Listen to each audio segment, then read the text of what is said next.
오늘 우리에게 주신 하나님의 말씀은 마태복음 5장 3절에서 8절 말씀입니다. 마태복음 5장 3절에서 8절까지 말씀입니다. 같이 읽겠습니다. 시작. 심령이 가난한 자는 복이 있나니 천국이 그들의 것이며, 애통한 자는 복이 있나니 그들이 위로를 받을 것이며, 온유한 자는 복이 있나니 그들이 땅을 기업으로 받을 것이며, 의에 줄이고 목마른 자는 복이 있나니 그들이 배부를 것이며, 긍휼히 여기는 자는 복이 있나니 그들이 긍휼히 여김을 받을 것이며, 마음이 청결한 자는 복이 있나니 그들이 하나님을 볼 것이며. 아멘.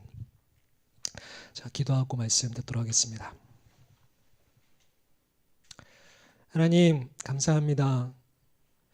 이렇게 마음껏 주님을 예배할 수 있다는 이것이 얼마나 감사한지요. 주님과 우리가 마음을 다해서 나누어진 마음이 아니라 우리의 마음을 모아서 주님을 예배할 수 있기를 원합니다. 주님, 이 시간 말씀을 들을 때에도 우리의 마음을 겸손케 하셔서 주의 말씀을 경외하는 마음으로 말씀 앞에 떠는 자세로 주의 말씀을 들을 수 있도록 도와주십시오. 들을 뿐만 아니라 이 말씀대로 살아갈 수 있는 힘을 주님 우리에게 모두 허락하여 주시옵소서. 주님 감사합니다. 사랑합니다. 예수님의 이름으로 기도합니다. 아멘. 네, 오늘은 산상수훈 5번째 시간이고요. 마음이 청결한 자세에 대해서 말씀을 나누도록 하겠습니다. 저와 여러분들은 그리스도인입니다. 우리는 그리스도인입니다. 이 말에는 굉장히 많은 것이 내포되어 있습니다. 나는 그리스도인이다. 예수 그리스도를 따르는 그리스도인은 어떠한 자들입니까? 그리스도인은 구원을 받고 이 땅에 보내심을 받아 살아가는 자들입니다. 그리스도인은 세상 속에서 살아가고 있지만 세상의 가치, 방법, 욕구대로 살지 않고 우리의 주인 되시는 그리스도의 통치를 받는 자들입니다. 손해를 입더라도 우리가 이익을 입기 위해서 주를 믿는 게 아니죠. 손해를 입더라도 그분을 위해서 기꺼이 대가를 지불하는 자들이 그리스도인들입니다. 그리고 온 삶을 걸어 그분의 꿈을 함께 꾸고 동력하여 이 세상을 위해 살아가는 자들이 그리스도인들입니다. 우리가 살펴보고 있는 이 산상수훈은 그리스도인의 삶은 이런 것이라는 예수님의 설교이고 예수님이 우리를 향해 초청하시는 것입니다. 하나님이 원래 만드셨던 그 오리지널 디자인에서 벗어나 버린 우리들에게는 이 기준이 너무 높게 느껴지지요. 높게 느껴집니다. 그러나 우리는 이 말씀에 동의하고 결단하고 하나님을 간절히 찾음으로 성령님의 도우심을 받으며 반드시 살아야 하는 삶입니다. 아시다시피 초기 기독교인들은 갖은 핍박을 받았습니다. 그리스도인이 된다라는 것은 곧 불이익을 각오한다라는 것이었습니다. 요즘 그리스도인들처럼 내가 교회를 다니면 이익을 얻겠다라는 각오로 그리스도인이 된 것이 아니라는 말입니다. 그것은 모든 권리를 내려놓는, 심지어 죽음일지라도 내가 예수 그리스도를 따르겠다라는 고백이었습니다. 그럼에도 초대교회 성도들은 계속해서 증가했습니다. 어째서 그것이 가능했을까? 그들의 삶에 하나님의 말씀으로 인한 매력이 있었기 때문입니다. 그건 초기 그리스도인들이 예수님의 말씀의 기준을 나에게 맞추지 않고 말씀에 자신들을 맞추며 살아갔기 때문입니다. 세상을 위하지만 세상을 반대하는 삶을 살아갔고 자신들을 핍박하는 자들을 용서하고 사랑했기 때문입니다. 그래서 다시 초대교회의 삶으로, 산상수훈의 삶으로 우리는 돌아가야 합니다. 그래서 산상수훈입니다. 이 산상수훈의 그 첫 번째 문은 팔복이라고 했습니다. 그리고 이 팔복의 시작은 심령이 가난한 자세입니다. 산상수훈의 시작은 팔복이고 이 팔복의 시작점은 심령이 가난한 자세입니다. 이 심령이 가난함은 산상수훈 그리고 팔복의 첫 문을 여는 열쇠와 같은 자세입니다. 심령이 가난한 것은 나의 영적인 상태를 보게 되는 것이죠. 내 영적 상태가 완전한 파산 상태라는 것을 온전히 비추심을 하나님의 그 비추심으로 깨닫게 되는 겁니다. 그것이 지금까지 말한 이 모든 것의 시작점이 됩니다. 이 자세가 열리면, 심령이 가난한 이 자세가 열리면 나의 상태를 보게 될 때 마음 깊은 곳에서 견딜 수 없는 애통함이 터져 나옵니다. 이게 두 번째 자세입니다. 내 영적 상태에 대한 반응이죠. 나에게는 아무것도 선한 것이 없구나.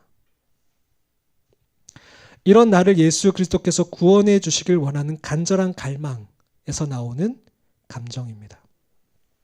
그리고 이거는 나뿐만이 아니라 지금 내가 속한 공동체, 나라에 대해서 영적 상태를 보게 되고 함께 애통하게 됩니다. 저들의 죄라고 비난하지 않고 나의 죄라고, 우리의 죄라고 여기게 됩니다. 이렇게 하나님 앞에 절박하게 엎드린 자들은 자연스럽게 온유하게 됩니다.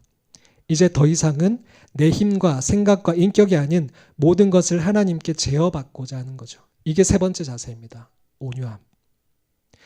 초원을 마음대로 뛰어다니던 야생마가 이제 자신의 주인에게 고삐를 내어드리는 것과 같습니다. 나의 주인은 나는 당신의 것입니다. 이제 주인이 가라는 곳을 가게 되고 멈추라는 곳에 멈춰 서게 됩니다. 더 이상 내 행동, 내 감정대로 하지 않고 성령님께 제어받는 삶을 살게 됩니다. 그리고 그는 목마른 사슴이 시냇물을 찾듯이 늘 그분의 임재에 목마르게 됩니다. 이게 네 번째 자세, 의에 줄이고 목마른 자세입니다. 불의한 자신을 마주하게 된 자는 나 스스로 의를 이룰 수 없다는 것을 알게 됩니다. 나는 불의한 자다는 것을 알게 되죠. 그래서 하나님 앞에 끊임없이 나가게 됩니다. 하나님께서는 이런 자들에게 뭐라고 약속하셨죠? 의에 줄이고 목마른 자들을 배부르게 하실 거라고 하셨습니다. 좀 전에 찬양을 하는데 저는 하나님이 주시는 그 배부름을 느낄 수 있었습니다. 더 갈망하게 됩니다. 예배가 끝날 때까지. 이 네 가지 자세를 가지게 될 때 나는 이제 다른 사람에게도 긍휼히 여길 수 있는 자세가 우러나오게 됩니다.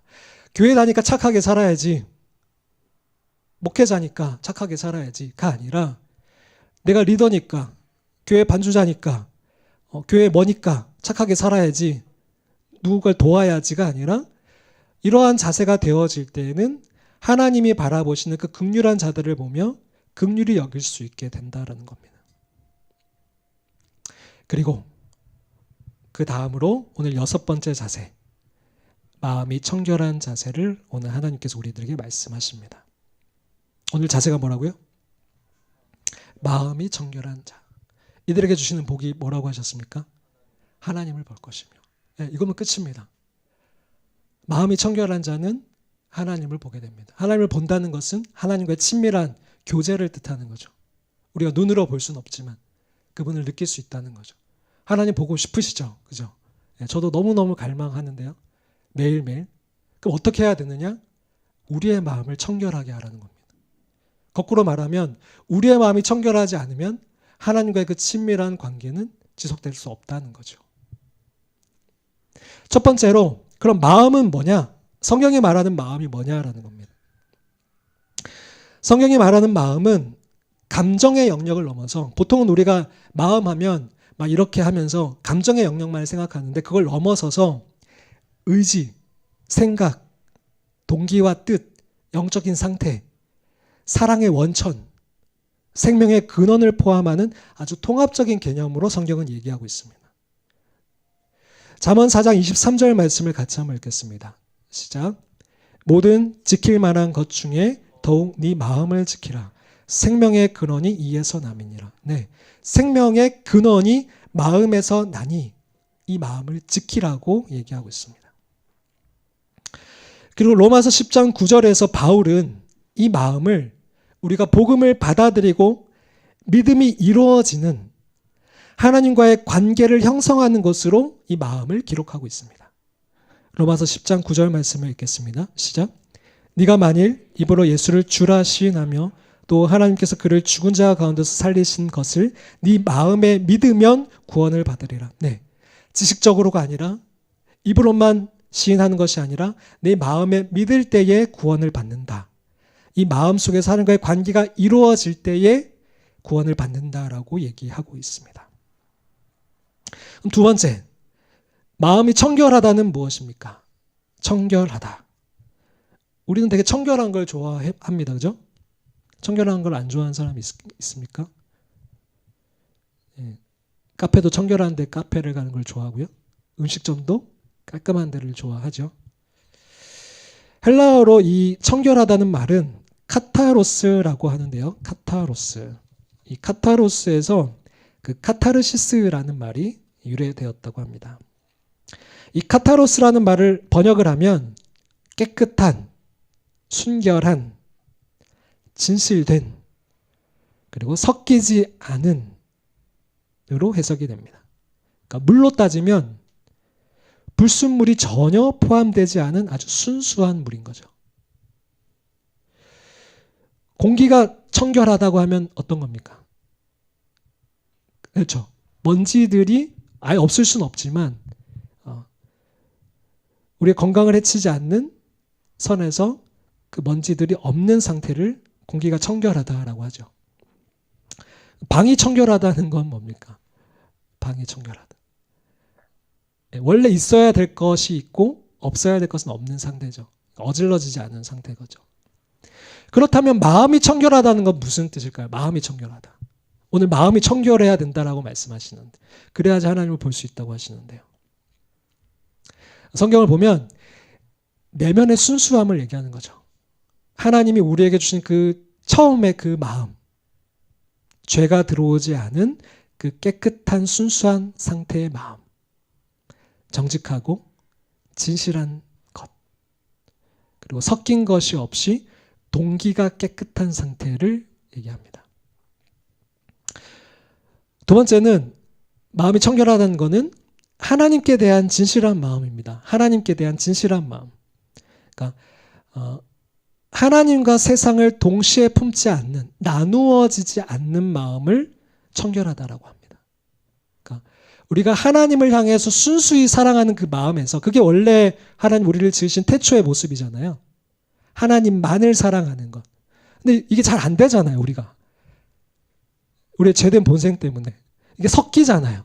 하나님을 사랑하지만 더 사랑하는 게 계속 들어오잖아요. 예, 이게 청결하지 못한 마음인 거죠. 근데 이걸 내버려 둘 때 우리는 하나님과의 그 친밀한 관계가 지속될 수가 없다라는 거예요. 성경은 그렇게 얘기를 하고 있습니다. 야고보서 4장 8절 말씀을 같이 한번 읽겠습니다. 시작. 하나님을 가까이 하라. 그리야 하면 너희를 가까이 하시리라. 죄인들아 손을 깨끗이 하라.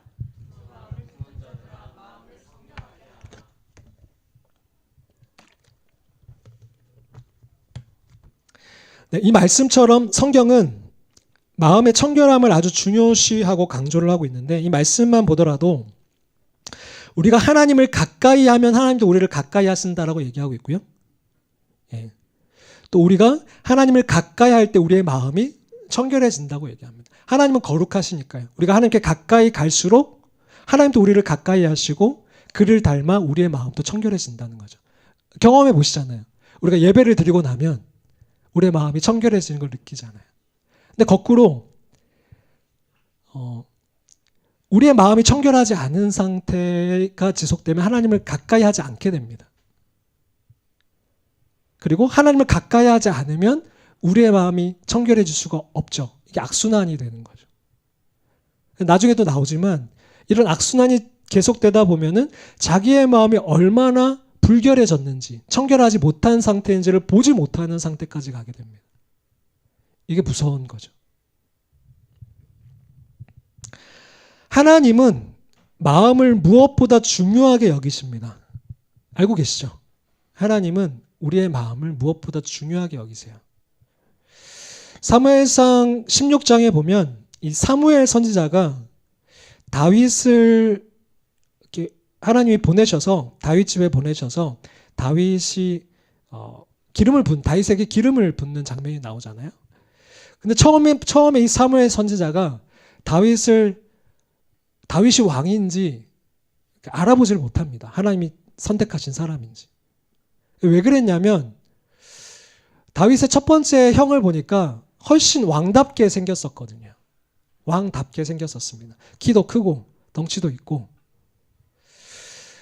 근데 그때 하나님께서 이 사무엘 선지자에게 하신 말씀이 바로 16장 7절 말씀입니다. 같이 한번 읽어봅시다. 시작.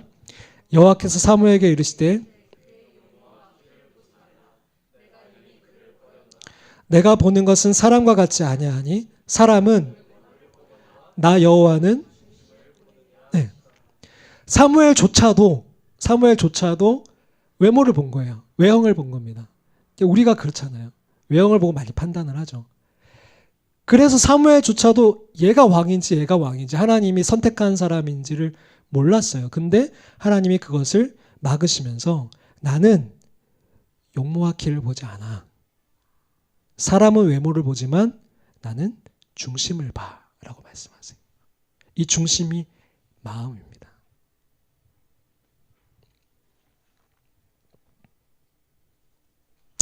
하나님은 사람의 외형, 외모, 겉보다도 중심, 마음, 내면을 보시고 당신의 일에 초청하시고 지금 또 그러하십니다. 다윗 때도 그랬고 지금도 마찬가지입니다. 마음을 보시고 내면을 보시고 중심을 보시고 선택을 하십니다. 제가 청년사역을 하다 보니까 이 말씀이 너무 맞는 게 지금 당장은 외적으로 그러니까 외적이라는 게 꼭 얼굴 뭐 이런 것만이 아니잖아요. 외적으로 다듬어지지 않은 상태다 할지라도 그 마음 중심이 청결한 청년들은 제가 어떻게 느껴졌냐면 최근에도 제가 공항에 가서 보니까 그 입국할 때, 그러니까 출국할 때 그 들어가는 통로가 두 개가 있어요.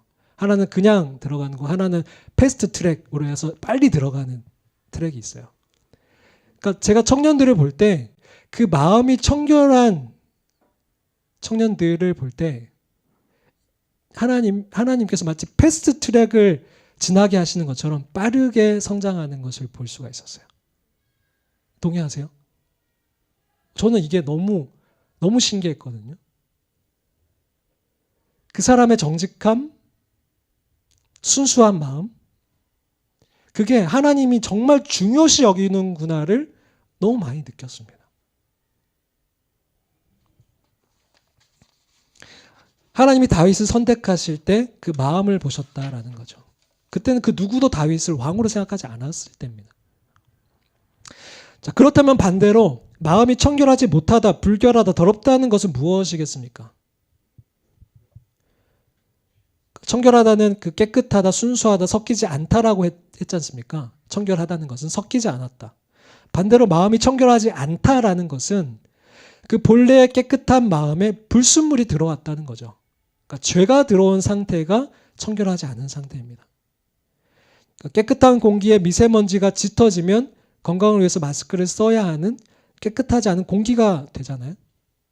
깨끗한 물에 이물질이 들어오면 정수기를 설치해야 되잖아요. 그러니까 우리의 마음에 불순물들, 죄가 들어오게 되면 우리의 마음은 점점 부패해지게 되고 하나님과의 관계가 멀어지게 되죠. 근데 그 우리의 마음에 원래 그 청결한 그 마음에 들어오는 그 죄들, 이물질들이 성경에 보면 여러 가지가 있지만 대표적인 것들이 이런 것들이 있습니다. 거짓. 하나님 그래서 거짓을 싫어하시죠. 그러니까 사탄이 거짓의 아비잖아요. 거짓을 싫어하십니다. 그리고 음욕. 다윗이 이 음욕에 넘어졌죠.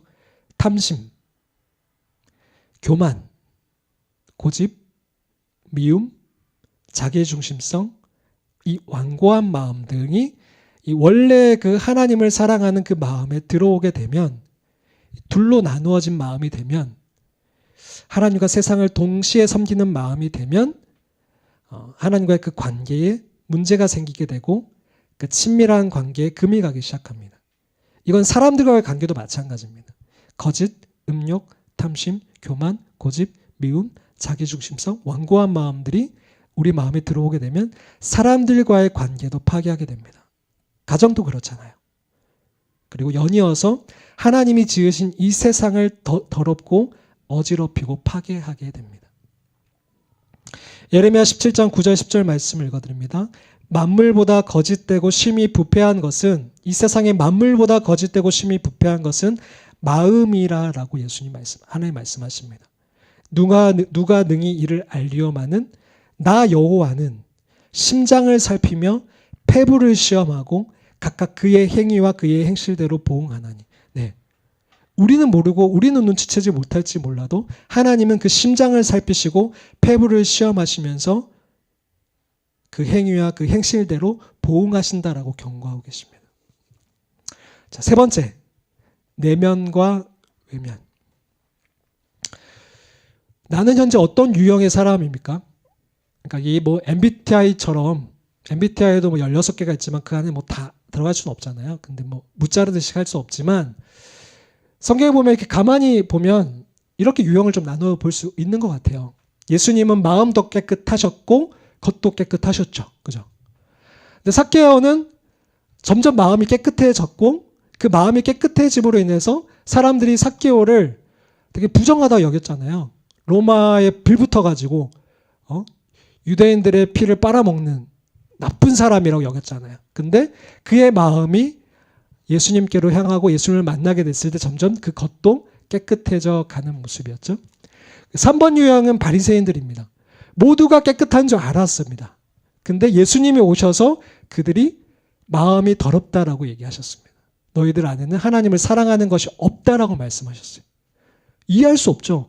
어떻게 이렇게 우리가 10의 1조를 이렇게 하고 우리가 금식을 얼마나 하고 예배를 얼마나 드리는데 우리의 마음속에 하나님을 사랑하는 게 없다라고 했을 때 이해할 수가 없었죠. 예수님을 죽이려고까지 하지 않습니다.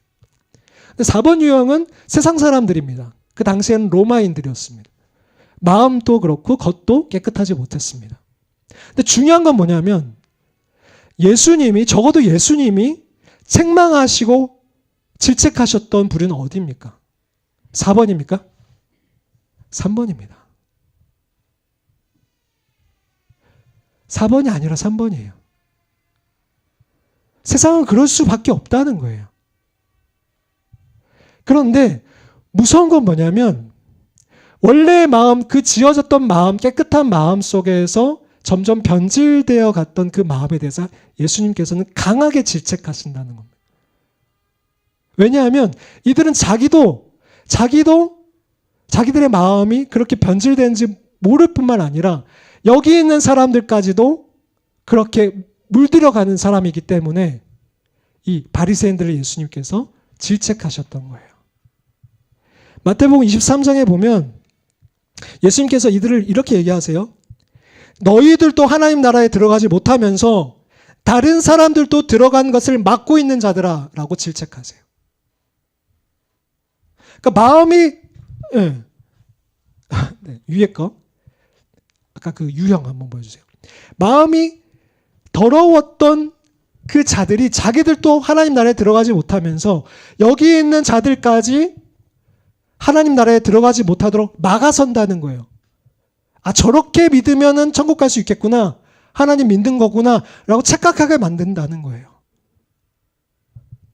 예수님께서 이들을 향해서 몇 번을 화를 선포하셨냐면 7번을 선포하셨습니다. 예수님이 제자들에게 8번의 복을 지금 선포하시잖아요. 근데 이들에게는 7번의 화를 선포하세요. 그러면서 그 화를 선포하실 때마다 이렇게 말씀하십니다. 화 있을진저 외식하는 서기관들과 바리새인들이여. 서기관이 누구예요? 그 당시에 성경을 필사하고 해석하고 가르치는 자들이었어요. 바리새인들은 누구예요? 사회에서 존경받는 교사였고 지도자들이었어요. 이들에게 화 있을진저 너희는 화를 입을 자들이다 라고 얘기를 하고 계시는 거예요. 이들에게는 하나님보다 중요시 여기는 것들이 있었어요. 하나님보다 자기들이 먼저였고 하나님보다 자기들의 위상이 먼저였고 하나님보다 자기의 이익이 먼저였던 자들이에요. 마음보다 형식적인 행위와 외면과 겉에 집중을 했던 자들이에요. 마태복음 23장 25절 26절 말씀에 예수님이 이렇게 말씀하십니다. 7가지 화를 다 살펴볼 수는 없지만 두 가지만 보겠습니다. 화 있을진저 외식하는 서기관들과 바리새인들이여. 외식이 뭡니까? 밖에서 밥 사 먹는 겁니까?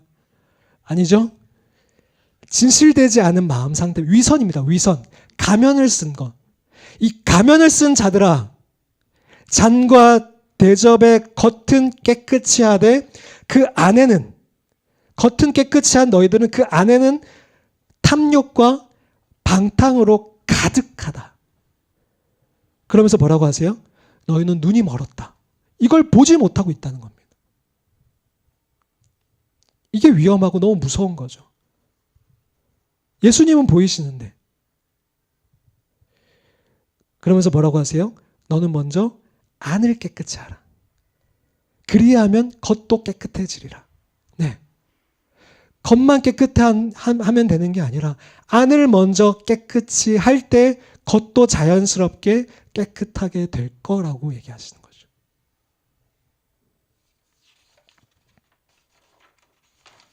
그 다음에는요, 또 이렇게 말씀하세요. 화 있을진저 외식하는 서기관들과 바리새인들이요. 이들은 뭐라고 비유하시냐면 회칠한 무덤 같으니 라고 하세요. 회칠한 무덤. 무덤 안이 어떨까요? 무덤 안이. 냄새가 얼마나 날까요? 얼마나 더러울까요? 구더기도 있을 거고요. 근데 그 밖에다가 페인트 칠을 한 거예요. 깨끗하게 깔끔하게. 그러니까 마치 이들이, 서기관과 바리새인들이 안에는 새까맣게 썩어가고 있는데 그 겉만 페인트 칠을 해서 이쁘게 치장한 것처럼 살아간다는 거죠. 겉으로는 아름답게 보이나 그 안에는 죽은 사람의 뼈와 모든 더러운 것이 가득하도다. 이와 같이 너희도 겉으로는 사람에게 옳게 보이되 안으로는 외식과 불법이 가득하도다. 너무 무서운 말이죠. 과연 이들에게만 하신 말씀일까요? 문제는 이렇게 외식하는 것이, 겉만 꾸미는 것이 자신도 속을 수 있다는 겁니다. 그거 아시죠? 바리새인들도 원래 이랬던 자들이 아닙니다. 바리새파가 처음부터 이랬던 무리가 아니었습니다. 그러니까 로마가 이 유대인들을 침범하고 그 로마의 헬라의 문화, 더러운 문화들이 이들을 잠식할 때 우리 이래서는 안 된다. 하나님의 백성인 우리가 이렇게 살아가면 안 된다. 이 문화를 받아들이면 안 된다라고 구별되자라고 모였던 무리들이 바리새파입니다. 원래 이들의 마음은 청결했습니다. 원래는. 근데 이 청결한 마음으로 살아갈 때 어떤 일들이 일어났을까요? 우리가 조금 거룩해지고 뭔가 어떤 열매들이 맺힐 때 사람들이 우리를 어떻게 합니까? 칭찬하죠. 근데 그걸 우리가 받아들이면 안 되죠. 그 칭찬이 힘이 되고 그 칭찬이 내 것이 될 때 오염되기 시작하는 거죠. 바리새인들은 그걸 받아들인 거예요. 그 힘을 받아들인 겁니다. 그걸 지키고자 한 겁니다. 그 힘을, 사람들이 자신들을 바라보는 그 존경심, 그리고 형성되는 그 힘을 움켜쥐게 된 겁니다. 놓치지 않을. 목적이 그게 돼버린 겁니다. 하나님이 아니라, 거룩이 아니라 이 힘이 목적이 돼버린 거예요. 그때부터 변질되기 시작했습니다. 외식하기 시작한 거예요. 이게 무서운 거죠. 왜 마음이 청결한 자세가 6번째에 나왔을까? 우리 역시 심령이 가난한 자세, 애통한 자세, 온유한 자세, 의에 줄이고 목마른 자세를 가질 수 있습니다. 그런데 얼마든지 이것이 변질될 수 있습니다. 그 하나님 앞에 심령이 가난했던 자세가 하나님께 뭔가를 얻기 위해서 가난한 마음으로 위선적으로 주님을 앞에 설 수가 있고요. 그 애통한 마음, 그래서 터져나왔던, 심령이 가난한 그 자세에서 터져나왔던 애통함이 내 처지를 보며 나에게 주님이 뭔가를 해주시기 원하는 마음으로 애통할 수 있고요. 그 온유했던 마음이, 하나님께 제어받으려고 했던 그 마음이 사람들 앞에 그 칭찬을 얻기 위해서 저 사람은 온유한 사람이야 라는 말을 계속 유지하기 위해서 온유할 수 있고요. 주님이 아닌 그 힘을 얻기 위해서 의에 줄이고 목말라 할 수 있는 거죠. 긍휼도 마찬가지입니다. 얼마든지 하나님의 그 긍휼, 하나님의 나를 긍휼히 여기신 그 긍휼로 사람들을 긍휼히 여기는 것이 아니라, 대가 없이 긍휼을 여기는 것이 아니라 대가를 바라면서 긍휼을 베풀 수도 있는 거죠. 대가를 바라면서 긍휼을 베풀 수 있는 거죠. 그래서 말씀하시는 겁니다. 너희들의 그 마음이 청결하니? 순수하니? 진짜니? 나뉘어지지 않았니? 그 첫 마음이 그대로니? 너희들이 나를 찾았던 그 첫 마음이 그대로니? 의에 줄이고 목말랐던 그 마음이 정말 그대로니? 변하지 않았니? 이 물이 지금은 깨끗하지만 며칠이 지나고 1년이 지나면 이 물을 먹을 수 있을까요? 그때 주님 앞에 부르짖었던 그 마음이 정말 그대로니? 정말 순수하니? 물 색깔은 투명하지만 정말 이거 먹을 수 있니? 그 자세를 물으시는 거죠.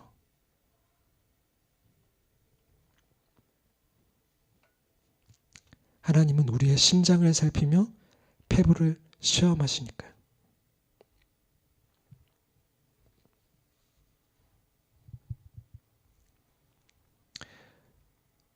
이건 예수님의 제자들도 속았던 문제잖아요. 마가복음 7장에 보면 이런 에피소드가 있습니다. 그러니까 예수님의 제자들이 손을 씻지 않고 음식을 먹어요. 그러니까 거기에 있던 서기관들과 바리새인들이 이걸 본 거예요. 어떻게 우리의 장로의 전통에 따라서 손을 씻지 않고 뭘 먹을 수가 있냐라고 규탄을 하는 거예요. 근데 저는 너무 이해가 되는 게, 남자 화장실에 가면 비누가 이렇게 쉽게 이렇게 한참 한 몇 개월이 지나도 비누가 이렇게 달지 않는 걸 자주 봅니다. 손을 안 씻고 그냥 나가시는 거예요. 그래서 저 악수를 할 때마다 항상 좀 그런 것 같아요. 손을 씻으셨는지. 남자분들은 이렇게, 여자분들도 그러신가요? 남자분들은 하여튼 제가 남자분들만 못 보니까 화장실에 손을 안 씻고 그냥 나가시는 경우가 많은 것 같아요. 근데 이때도 제자들이 손을 씻지 않고 뭘 먹은 거예요. 배가 고프니까. 근데 이 서기관들과 바리새인들이 보고 규탄을 하는 겁니다. 어떻게 저럴 수 있냐? 7장 2절에 보니까 그의 자제 중 몇 사람이 부정한 손, 곧 씻지 아니한 손으로 떡 먹는 것을 보았더라. 그러자 예수님께서 이렇게 말씀하십니다. 7장 6절 말씀에 이르시되 이사야가 너희 외식하는 자에게 대하여 잘 예언하였도다. 기록하였으되 이 백성이 입술로는, 말로는 나를 공경하고 나를 경외하되 마음은 내게서 멀리 있다라고 말씀하십니다. 그러면서 이들을 돌려보내고 들어오시면서 안타까운 마음으로 무리들에게 또 한 번 얘기하십니다. 7장 15절 16절 말씀에 밖에서 들어가는 것은 사람을 더럽게 하지 못한다. 사람의 안에서 나오는 것이 사람을 더럽게 한다. 예, 마음에서 나오는 것이 사람을 더럽게 한다는 거죠. 손 안 씻고 밥 먹어도 된다 뭐 이 말은 아니지만 마음에서 나오는 것이 사람을 더럽게 한다는 거죠. 근데도 제자들이 이게 뭔 말인지 모르고 다시 한번 설명해 달라고 합니다. 그러니까 이게 우린 거죠. 7장 21절 23절 말씀에 예수님이 다시 제자들에게 설명하십니다. 같이 한번 읽어봅시다. 시작. 속에서 곧 사람의 마음에서 나오는 것은 악한 생각, 곧 음란, 도둑질, 살인, 간음, 탐욕, 악독, 속임, 음탕, 질투, 비방, 교만, 우매함이니 이 모든 악한 것이 다 속에서 나와서 사람을 더럽게 한다. 다시 한번 제대로 하나님이, 예수님께서 풀어주시는 겁니다. 이 악한 것, 악한 마음에서 나오는 것이 사람을 더럽게 하는 거야. 원래 그 마음에서 이물질이 들어간 그 악한 마음에서, 부패한 마음에서 나오는 것이 사람을 더럽게 한다. 너무 명료하잖아요. 너무 명료한데 예수님 이걸 3번을 설명을 하시는 겁니다. 제가 이걸 묵상할 때 왜 이렇게 못 알아듣나 하는데 곰곰이 생각해 보니까 제가 아이들한테 동화책을 읽어줄 때가 있거든요. 대부분의 동화책의 결론이 뭐냐면 권선징악입니다. 이걸 모르는 사람이 어디 있어요? 착한 사람이 잘 되고 나쁜 사람이 벌을 받는다. 이걸 모르는 세상 사람이 어디 있습니까? 다 뭐 흥부와 놀부, 공주와 파치 이 이야기 모르는 사람이 어디 있어요? 다 알죠. 알죠. 근데 이렇게 삽니까?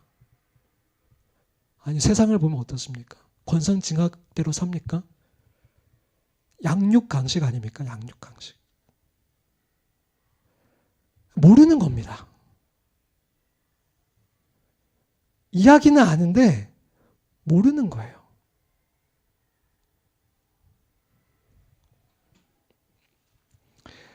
하나님이 사람을 창조하시고 선악과를 먹지 말라고 하신 그 첫 번째 규칙부터 지금까지 하나님이 우리에게 원하시는 건 그 규칙이 아니에요.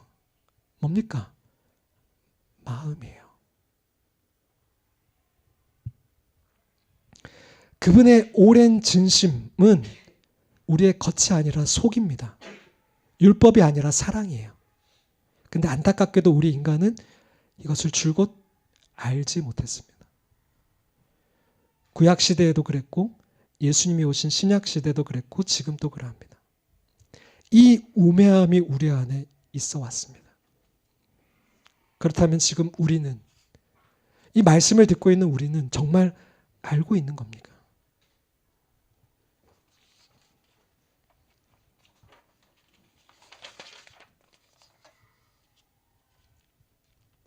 근데 오늘 예수님께서는 분명히 아까 말씀하셨습니다. 제자들에게 안을 깨끗이 하는 것이 먼저다.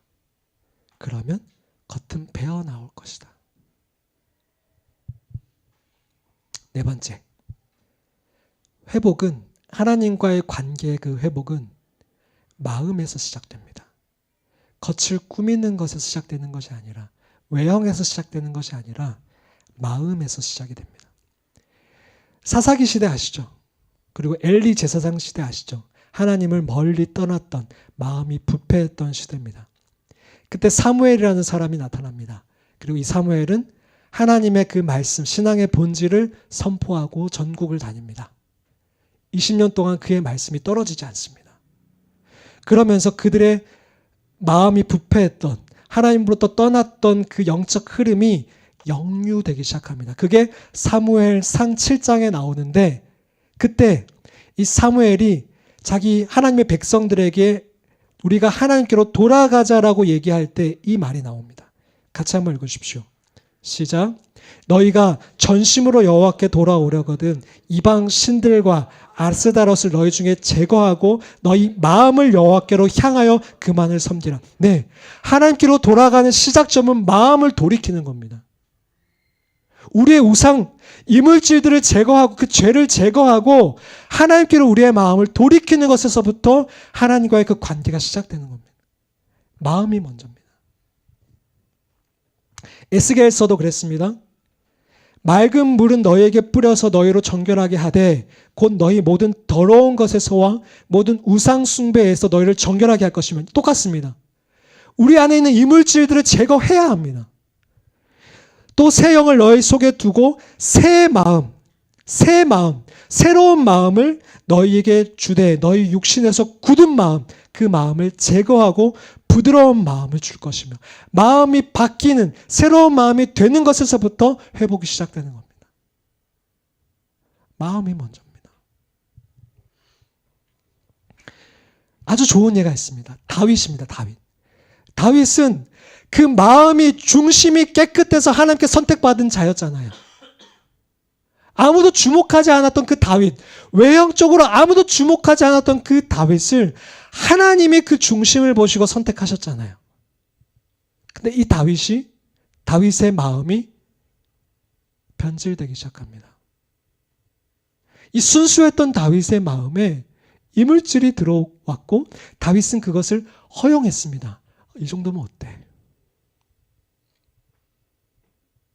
이 정도면 어때? 허용하기 시작했어요. 근데 그 허용한 것이 다윗을 부패하게 만들었습니다. 어디까지 부패하게 만들었냐면 살인까지 하게 했고요. 자기 부하를 죽였어요. 간음을 했고요.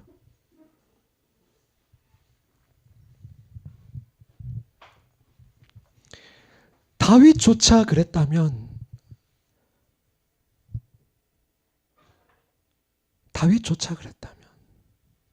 전 뉴스를 보면서 안타까운 그런 뉴스들을 많이 보잖아요.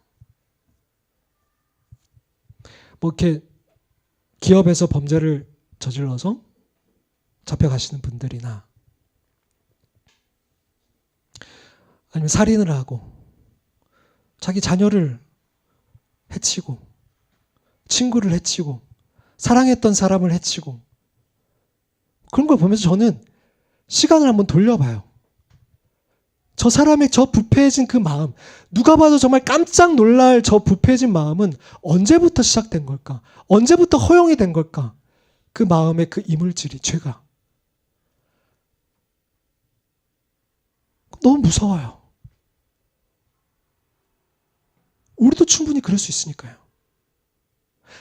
나도 모르게 허용했던 그 마음들 하나하나가 나를 어디로, 시간이 흘러서 어디로 이끌어갈지 모르니까요. 지금은 나만 아는 그 부패함이, 나만 아는 그 죄가 나중에는 모두가 아는 죄가 될 수 있는, 다윗이 그렇잖아요. 모두가 알았잖아요. 그 마음이 깨끗해서 하나님께 선택받았던 그 다윗조차도 지금 이러한 죄를 저지르고 있다면 우리는 심령이 가난한 자세로 애통하며 늘 주님 앞에 엎드릴 수밖에 없는 거죠.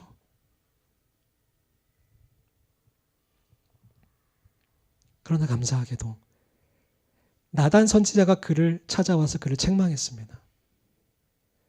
다윗은 이때 자신의 상태를 보게 됩니다. 이게 정말 은혜인 것 같아요.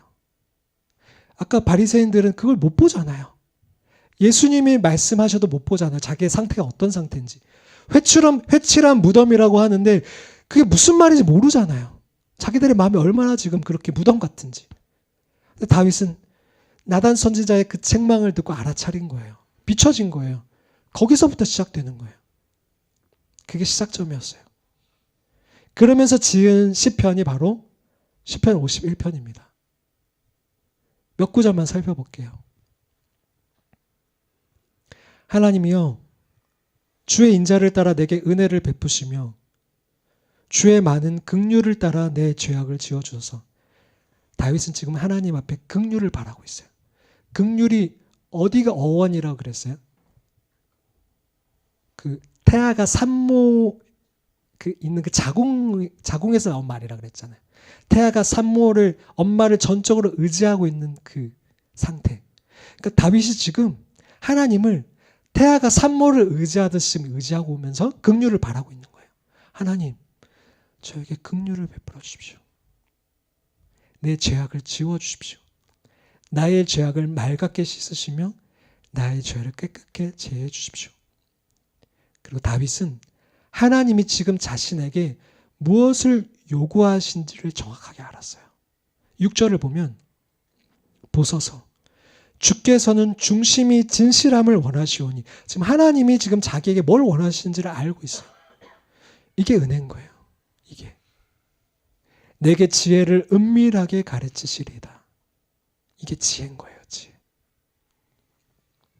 그러면서 너무 유명한 말씀이죠. 51장 10절 말씀 같이 한번 읽겠습니다. 시작. 하나님이여 내 속에 정한 마음을 창조하시고 내 안에 정직한 영을 새롭게 하소서. 다시 한번요. 하나님이여 내 속에 정한 마음을 창조하시고 내 안에 정직한 영을 새롭게 하소서. 네, 이 하나님이여는 엘로힘입니다.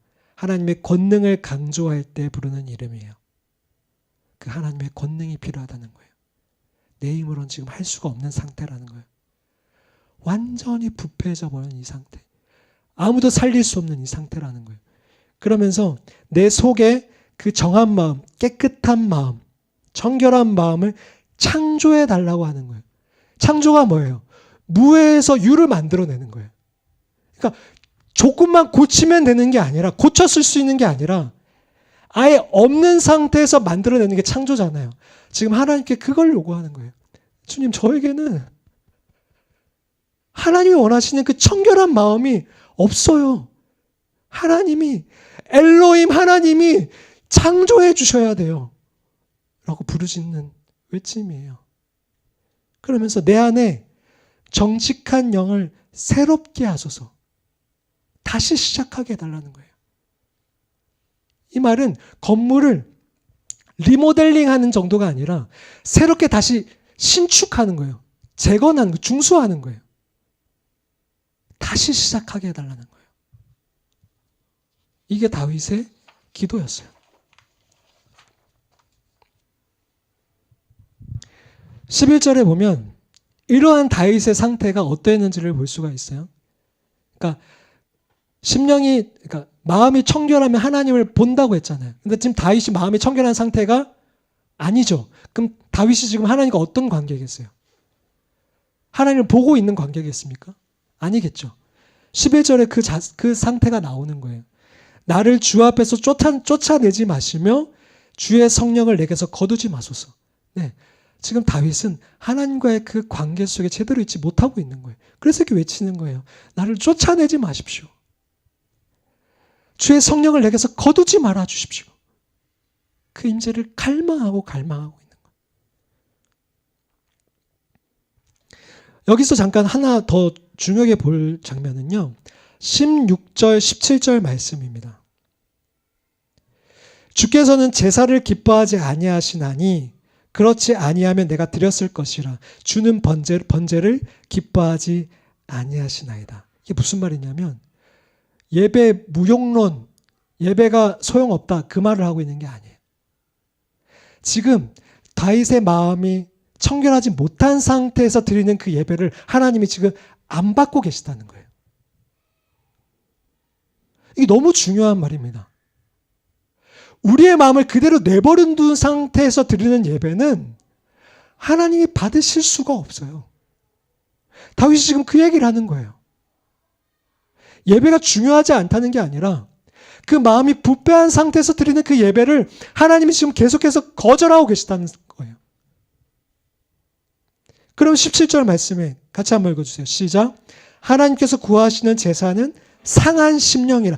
깨뜨리는 심령이라. 하나님이여 상하고 통회하는 마음을 주께서 멸시하지 아니하시리다. 진짜 하나님이 원하시는 건, 진짜 원하시는 예배는 내 마음을 깨뜨리는 그 상한 심령이라는 거예요. 그걸 원하신다는 거예요. 그 마음을 원하신다는 거예요. 그렇다면 우리가 잘 생각해야 됩니다. 우리가 이 자리에 와서 예배를 드린다고 해서 하나님을 만나는 건 아니에요. 그럼 뭐냐? 심령이 가난한 마음으로 애통한 자세를 가지고 예배로 나와서 우리의 마음이 온유해지고 의에 줄이고 목말라 할 때 비춰주시는 우리의 죄된 마음 있잖아요. 우리의 죄 있잖아요.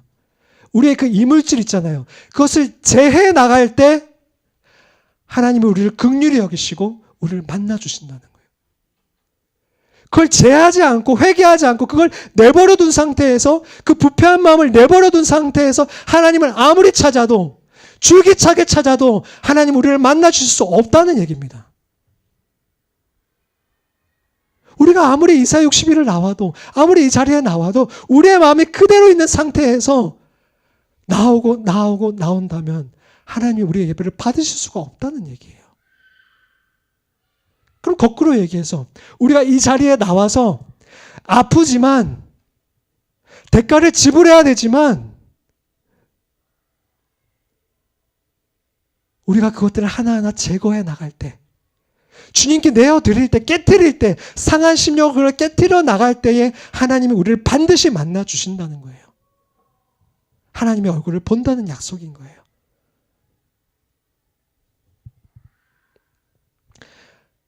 여종호 목사님이 예배 회복책에 이렇게 쓰셨습니다. 찬양과 경배에서 가장 중요한 것은 곡조, 화음, 음정, 꾀꼬리 같은 목소리, 훌륭한 연주 아니에요.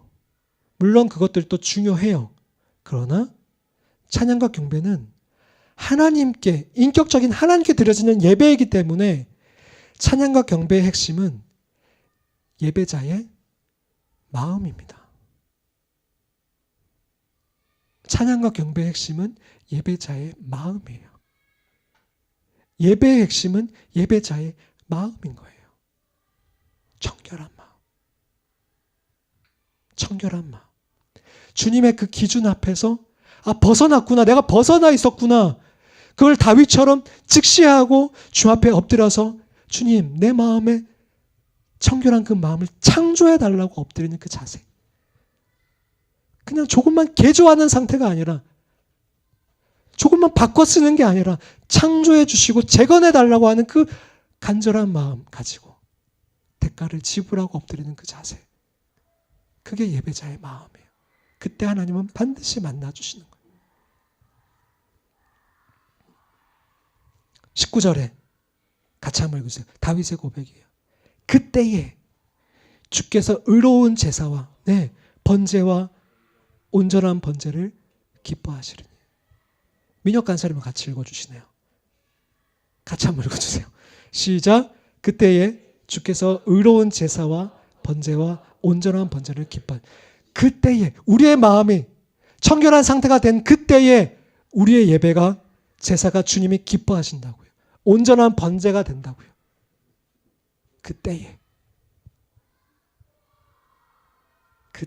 그때가 오늘이 되길 바라요. 이 예배가 되길 바랍니다. 그때에 주님의 그 기준 앞에서 우리의 마음, 상한 우리의 그 청결하지 못한 것들을 하나하나 들춰서 깨트리고 버리고 해서 주님의 말씀 앞에 서는 그때에 우리 예배가 하나님이 기뻐하신다고요.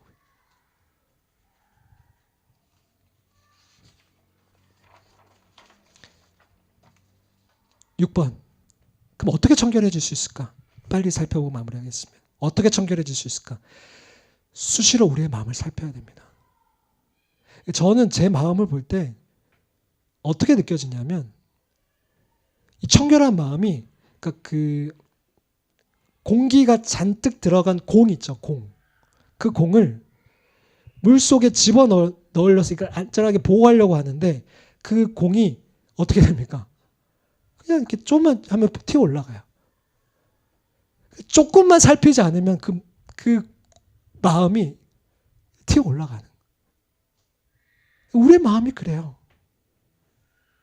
그래서 수시로 살펴봐야 됩니다. 내가 이 일을 하는 마음의 동기가 뭐냐? 내가 이거 왜 하는 거야? 내가 주님 왜 찾는 거냐? 내가 이 예배에 왜 나와 있는 거냐? 내가 왜 이 긍휼을 왜 베푸는 거냐? 내가 왜 의에 줄이고 목말라 하느냐? 그 동기를 살피지 않으면 나누어진 마음으로, 불순한 마음으로 주님을 찾고 주 앞에서 행하고 있는 거죠.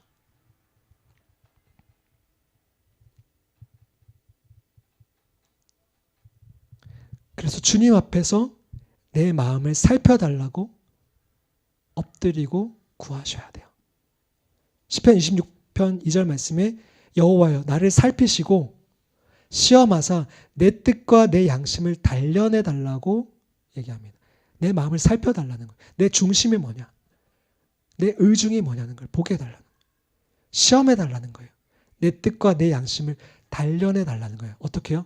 그러니까 마치 정금과 같이 때리고 녹이고 때리고 하는 그 정금과 같이 내 마음을 순수하게 단련해 달라는 거예요.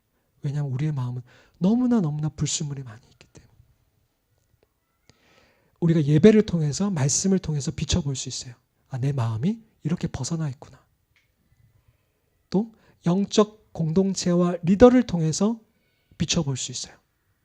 그러니까 다윗도 나단 선지자를 통해서 비춰봤잖아요. 그러니까 이게 되게 중요한 거예요. 영적인 공동체, 영적인 리더를 통해서 내 마음을 비추는 거예요. 두 번째는 나쁜 마음이 둥질 틀지 않게 하는 거예요. 그러니까 우리의 마음을 더럽게 하는 것이 거짓, 음욕, 욕심 등등이 있잖아요. 그것들이 조금이라도 들어오지 않게끔, 둥지 틀지 않게끔 하는 거예요. 그러니까 종교개혁자 마틴 루터가 이런 말을 했어요. 새가 머리 위로 날아다니는 건 우리가 어쩔 수 없어. 근데 그 새가 내 머리에 앉아서 둥지를 트는 건 네 잘못이야. 그러니까 우리의 마음에 쑥쑥 들어오는 그 나쁜 생각들, 나쁜 마음, 그거는 우리가 어떻게 할 수 없는 거지만 그것들이 자리 잡고 그것을 내가 품고 있는 거는 내 잘못인 거예요. 다윗이 밧세바를 보고 그 음욕을 돌아섰어야 되는데, 요셉처럼 돌아섰어야 되는데 그걸 보고 품어버리잖아요. 그러니까 그게 죄가 되고 사망으로 가는 거잖아요. 내 마음이 죄로 인해서 둥지틀지 않게끔 그걸 계속 치워내는 거죠. 계속 치워내야 돼요. 세 번째는 가장 강력한 건데 하나님을 간절히 찾는 거예요. 이거밖에 없어요. 결국 궁극적으로 우리의 마음이 청결해질 수 있는 건 하나님이 하셔야 돼요. 예수 그리스도의 보혈의 피로만 할 수 있는 거예요. 히브리서 10장 21절 22절 말씀에 이 내용이 이 말이 다 함축되어 있습니다. 같이 한번 읽겠습니다. 시작. 그러므로 형제들아 우리가 예수의 피를 힘입어 성소에 들어갈 담력을 얻었나니 그 길은 우리를 위하여 휘장 가운데로 휘장은 곧 그의 육체니라. 또 하나님의 집 다스리는 큰 제사장이 계심에 우리가 마음의 뿌림을 받아 악한 양심으로부터 벗어나고 몸은 맑은 물로 씻음을 받았으니 참 마음과 온전한 믿음으로 하나님께 나아가자. 예. 예수의 피를 힘입어. 예. 예수의 피를 힘입어. 이때 비로소 우리의 마음이 청결해질 수 있는 거예요.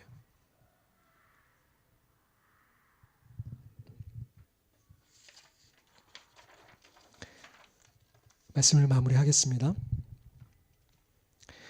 예전에 중국 베이징에 갔던 적이 있어요. 몇 주 그동안 베이징에 머물렀습니다. 베이징의 공기가 안 좋다는 말을 들었었는데 정말 상상을 초월했던 공기였어요. 어느 날 보니까 미세먼지 수치가 999를 돌파하고 있었어요. 우리는 100만 넘어도 밖에 안 나가잖아요. 그때가 낮이었는데 마치 어두운 저녁처럼 어둑어둑해졌어요. 그러니까 그리 멀지 않은 사람도 한 치 앞이 보이지 않을 정도였어요. 먼지가 가득 찬다고 물체가 사람이 사라지는 것은 아니잖아요. 물체가 있어요. 사람이 있어요. 근데 볼 수가 없어요. 먼지 때문에. 오늘 말씀은 예수님이 자신을 따르는 제자들에게 하신 말씀이에요. 마음이 청결한 자는 하나님을 볼 것이며 주님을 따르는 자들 중에 하나님을 보지 않고 싶은 사람이 어디 있습니까? 그분의 임재 안에 늘 거하고 싶지요. 저도 그렇습니다. 근데 우리가 하나님을 보지 못하고 놓치는 이유가 뭐 때문일까요? 오늘 말씀의 근거에서 보다가 자꾸 가려지는 이유는 무엇 때문입니까? 하나님은 언제나 그 자리에 신실하시고 동일하게 계신 분이신데 무엇 때문입니까? 우리의 마음 때문입니다. 청결하지 않은 우리의 마음 때문이에요. 다윗은 이야기합니다. 자신이 어두운 죄 가운데 있는 상태에서는 하나님께 아무리 제사를 드리고 예배를 드려도 그것을 하나님이 원하지 않으셨더라고. 그래서 마음을 청결하게 해달라고, 정직한 영을 새롭게 해달라고 간절히 구하고 있는 겁니다. 그래야 자신이 사랑하는 하나님을 볼 수 있기 때문에 그렇습니다. 마음의 중요함은 성경에서 계속해서 당부하고 있는, 지속적으로 당부하는 외침입니다. 하나님이 사람을 창조하시고 선악과를 먹지 말라고 하신 그 첫 규칙부터 지금까지 하나님이 우리에게 원하시는 건 단지 그 규칙이 아니었습니다. 우리의 마음이었습니다. 그분의 오랜 진심은 우리의 겉이 아니라 우리의 속이었고 마음이었습니다. 하나님은 이렇게 말하십니다. 나는 너의 중심을 본다. 그러나 우리가 자꾸 꾸미는 것은 겉입니다. 이건 우리가 마음의 주교성을 몰라서가 아닙니다. 몰라서가 아니에요. 쉬워서입니다. 우리가 겉만 꾸미는 거는 마음의 주교성을 몰라서가 아니라 겉만 꾸미는 게 쉬워서입니다. 겉을 꾸미는 게 더 빠르고 더 쉽고 당장의 유익이 되기 때문에 우리는 겉을 꾸밉니다. 그리고 사람들을 속입니다. 그러나 문제는 하나님은 절대 속지 않으신다는 거예요. 그리고 하나님은 이런 우리와 가까이 하실 수가 없다는 거예요. 그러면 점점 우리는 하나님을 가까이 할 수 없기 때문에 점점 메말라 가면서 하나님과의 그 관계를 포기해 버리거나 아니면 사람들에게 보이기 위해서 더 밖을 꾸미는데 치우치게 됩니다. 사랑하는 예배자 여러분, 하나님은 지금도 이 시간에도 우리의 중심을 보고 계십니다. 아무리 사람들을 속일 만큼 내 겉모습이 뛰어나도 하나님은 그거 아무것도 아니다 라고 말씀하십니다. 내 마음의 찌꺼기를 다시 쏟아 부어라, 다시 해라 하십니다. 느리더라도 처음부터 다시 채우라고 말씀하십니다. 사랑하는 예배자 여러분, 팔복의 첫 번째 자세가 무엇이었습니까? 우리 그 첫 번째 자세부터 다시 시작해 봅시다. 심령이 가난한 자세. 우리 그 마음을 가지고 다윗처럼 주님 앞에 엎드립시다. 하나님이여, 내 속에 정한 마음을 창조하시고 내 안에 정직한 영을 새롭게 하소서. 이렇게 우리 오늘 이 시간에 기도합시다.